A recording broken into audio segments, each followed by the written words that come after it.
मंडी जिला के सुंदरनगर उपमंडल के मल्लोह से लापता हुए व्यक्ति कृष्णलाल का एक सप्ताह के बाद भी कोई पता नहीं चल पाया है।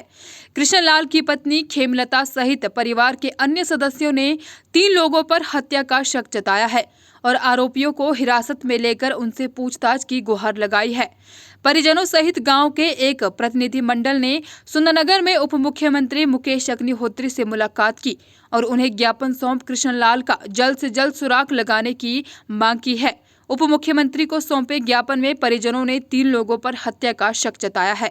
लापता कृष्णलाल की पत्नी खेमलता ने बताया कि उसके पति के साथ जो लोग थे अब वो कुछ नहीं बता रहे हैं कि उसके पति कहाँ हैं। खेमलता ने बताया कि उसके पति को इन आरोपियों ने 11 जुलाई को फोन कर बुलाया था, जिसके बाद पति घर नहीं लौटा और उनका फोन भी बंद आ रहा है। उसने पति के लापता होने को लेकर थाना सुंदरनगर में भी 13 जुलाई को शिकायत दर्ज करवाई है, लेकिन पुलिस ने अब तक प्राथमिकी दर्ज नहीं की है, जिसके कारण पुलिस की भूमिका भी संदेह के घेरे में है। महिला का कहना है कि उसके पति ही परिवार का भरण पोषण करते हैं। अब उसका कोई सुराग न लगने के कारण उस पर 2 छोटे छोटे बच्चों और वृद्ध सास की जिम्मेवारी आ गई है। ऐसे में परिवार का भरण पोषण करना भी मुश्किल हो गया है। मेरा नाम खेमलता है। हम मलोह के रहने वाले हैं। मेरा पति का नाम कृष्णलाल है। पति 11 तारीख से लापता है। रात को मेरी बात भी हुई थी उनके साथ 10 बजे। तब वो साथ में बैठे हुए थे, अमन के साथ बैठे हुए थे मामाए में। ऐसा बोल रहा है कि हम शराब पी रहे थे वहीं पर बैठे हुए। और मनीष ऊपर जाता था घर में, उनको लेके भी आता था। दिन के वो 10 बार फ़ोन करते थे, बार बार खाना भी नहीं खाने देते थे, बार बार वो फ़ोन करते थे, तब वो सुंदरनगर आते थे। ऐसे वो सुंदरनगर नहीं आते थे, शराब भी नहीं पीते थे, कुछ भी नहीं करते थे। और उन्होंने रोज़ उनको शराब पिलाया भी और उनके पास पैसे भी नहीं होते थे, वो खुद की पिलाते थे। अब क्या शक है आपको? शक है कि उन्होंने उनको मार के फेंक दिया है कहीं, छलांग भी लाई है उन्होंने झील में और वो फेंक दिया उन्होंने मार के उनको कहीं, ऐसा लग रहा है मेरे को, और मारा है उन्होंने। पुलिस ने कुछ नहीं किया अभी तक, कोई एक्शन नहीं है। जो रिपोर्ट है वो उसको किसी और गुमशुद में ही रखी है और कहीं बताई भी नहीं है किसी और के साथ। मेरा छोटा भाई कृष्णलाल 11 तारीख से मनीष और उसके दोस्त विकास, जो बिक्कू मियाँ और बाप बेटे भी हैं अमन, उनके साथ शराब पीने के लिए सुंदरनगर उन्होंने बुलाया। उसके बाद उन्होंने उसको शराब पिलाई और उसके साथ थोड़ा झगड़ा हुआ होना, और उसके बाद वो बंदा गायब हो गया। और वो बोल रहे हैं ऐसा कि उसने झील में छलांग लगा दी। छलांग लगाने के बाद वो आए, भाग गए। 2 बंदे शिमला भाग गए, 2 बंदे अपने अपने घर चले गए।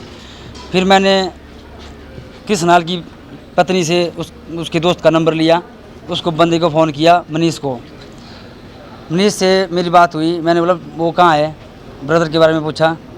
उसने बोला कि मैं इस मैटर में नहीं हूँ, मेरे को पता नहीं है, और बड़ा कुछ बोल रहा था। और बोल रहा था वो मनीष बोल रहा था भाई, वो विकास है, वो बोल रहा था कि उसने झील में छलांग लगा दी है। बहुत है हमारे पास, उसकी रिकॉर्डिंग भी है। बोल रहा था मैं किसी दूसरे का नाम ले सकता, वो मेरे को मार भी सकता है बंदा, पर पुलिस के सामने सब कुछ है, पर पुलिस कोई कार्रवाई नहीं कर रही है। शक है ऐसा सर, उन्होंने उन तीनों ने उसको मार के कहीं और फेंक दिया है झील में। वो छलांग नहीं लगा सकता क्योंकि उसको ऊपर कोई प्रेशर नहीं था कि झील में वो छलांग लगाए। पुलिस प्रशासन से पूछ रही हूँ कि उसके बारे में क्या कार्रवाई की गई, लेकिन इन लोगों ने अभी तक कोई कार्रवाई नहीं की, जिसके कारण हमें आज 8 दिन हो गए हैं। लेकिन आज हम सीएम साहब से मिले और हमने सीएम साहब से भी बताया। एडिशनल एसपी साहब ने बोला कि हमारे पास सुंदरनगर पुलिस से कोई भी कार्रवाई नहीं पहुँची है, ना ही हमें इस बारे में कोई पता है।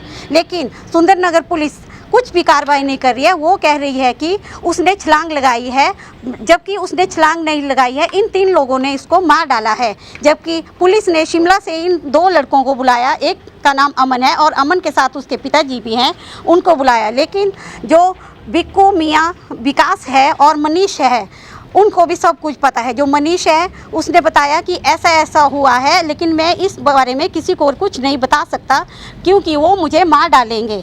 लेकिन पुलिस के पास हमने रिकॉर्डिंग सुनाई, उन्होंने कहा कि हम इस रिकॉर्डिंग के ऊपर कुछ भी नहीं कर सकते, लेकिन सब कुछ उसमें साफ साफ बताया गया है कि क्या क्या हुआ है। लेकिन पुलिस प्रशासन बोल रहा है कि हमने इसमें कुछ नहीं कर सकते, ना तो हम इन्हें मार सकते हैं, ना हम इनसे अच्छी तरह पूछताछ कर सकते हैं, क्योंकि इन्होंने जो हमने इनके पास एप्लीकेशन लिखवाई थी गुम होने की, उन्होंने इसे रोमचे में ही रखा है। इसके आगे ना तो एसपी को भेजा है, ना एडिशनल एसपी को भेजा है, ना डीसी साहब को भेजा हुआ है। इसके ऊपर ये कोई भी कार्रवाई नहीं कर रहे हैं। हम दुखी हो गए हैं। ये लड़का हमारे परिवार के सभी तीन चाचा ताऊओं में से सबसे छोटा बेटा है और ये हमारे बच्चे की तरह, इसके 5 साल का बेटा है, 2.5 साल का बेटा है, जो अनाथ हो चुके हैं। लेकिन पुलिस प्रशासन बोल रहा है कि हम इन लोगों पे कैसे विश्वास कर ले, लेकिन हमारे पास एविडेंस भी है, सब कुछ है, लेकिन एविडेंस के ऊपर कोई कार्रवाई नहीं की जा रही, जबकि एविडेंस बोल रहा है कि अमन को सब कुछ पता है। लेकिन जो पुलिस प्रशासन है ये बोल रहा है कि हम नहीं कर सकते कुछ भी नहीं। क्या इनका काम नहीं है करने का? क्या इनको यहाँ पे बैठने के लिए बोला गया हुआ है? सिर्फ हमसे पूछते हैं कि हाँ जी हम कार्रवाई कर रहे हैं। क्या कार्रवाई कर रहे हैं? ना तो अभी तक गोताखोर आए हैं, कोई नहीं आया हुआ है, और ये बोलते हम आते हैं, हम इस जगह पे जा रहे हैं, हम उस जगह पे जा रहे हैं। इतने दिन से ये क्या कर रहे हैं? क्या पुलिस प्रशासन को ये हक नहीं है कि ये इन लोगों से पूछें कि कहाँ है वो? हमारे सामने आते हैं और बोलते हैं साले बोल तू बोल। ये क्या बोलेंगे जब तक ये अच्छी तरह पूछेंगे? ये थोड़ा फॉर्मेलिटी कर रहे हैं हमारे सामने आके कि हाँ जी ऐसा हो रहा है, ऐसा कर रहे हैं, हम ऐसा कर रहे हैं। अच्छी तरह क्यों नहीं पूछा जा रहा है इनको? इन्होंने अभी तक आगे क्यों नहीं हमारी कंप्लेंट को भेजा? अगर इनसे कुछ नहीं हो पा रहा है तो हम आगे कार्रवाई करेंगे, लेकिन ये कुछ भी नहीं कर रहे हैं। आराम से बैठे हुए हैं, बस आ रहे हैं तो बोलते हैं जी हम कार्रवाई कर रहे हैं, लेकिन ना तो हमें इनकी कार्रवाई का कोई रिजल्ट दिखाई दे रहा है, ना ये कोई कार्रवाई कर रहे हैं। हमें तो लगता है कि शायद इन्होंने भी कुछ किया होगा, तभी तो ये अब ये बोलते हैं जी हाँ जी इन लड़कों का हमें पता है। जब ये बोल रहे हैं कि हमें इन लड़कों का पता है कि ये इंजेक्शन लगाता था, इसको क्या पता होगा? अगर ये इंजेक्शन लगाता था तो उसको मारने के बाद ये शिमला क्यों भाग गए बाप बेटा? मैं कांता देवी, प्रधान ग्राम पंचायत मड़ो। हमारे ग्राम पंचायत मड़ो से कृष्ण लाल नाम का लड़का जो है 11 तारीख से गुम हुआ है,